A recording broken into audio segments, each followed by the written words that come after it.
Democracy ఆంధ్రప్రదేశ్లో నేతి బీరకాయ. ఎవరికి వాళ్ళు అందులో ప్రజాస్వామ్య పద్ధతిలో అనేటువంటి మాటలే తప్పించి ఏమీ ఉండవు. ఇక్కడ మీడియా మీదనే ఆ ప్రెషర్ ఉంటుంది. వైఎస్ఆర్ కాంగ్రెస్ పార్టీ అధికారంలోకి వచ్చిన తర్వాతన ఏదైతే ఏబిఎన్, టీవీ5, ఈటీవీ రానియకుండా చేశారు.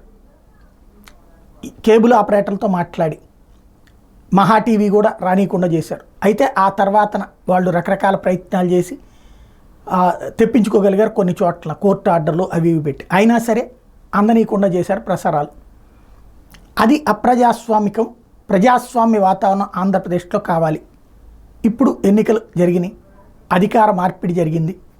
ఇప్పుడు కొత్త కాన్సెప్ట్ టీవీ9, ఎన్టీవీ, 10 టీవీ, సాక్షి ఈ 4 ఛానళ్ల ప్రసారాలు ఆంధ్రప్రదేశ్లో కేబుల్ ఆపరేటర్ల దగ్గర ఆపించి వేయడం జరిగింది. మొన్న అది, ఇప్పుడు ఇది. టోటల్గా డెమోక్రసీ ఆంధ్రప్రదేశ్లో అద్భుతంగా ఉంది.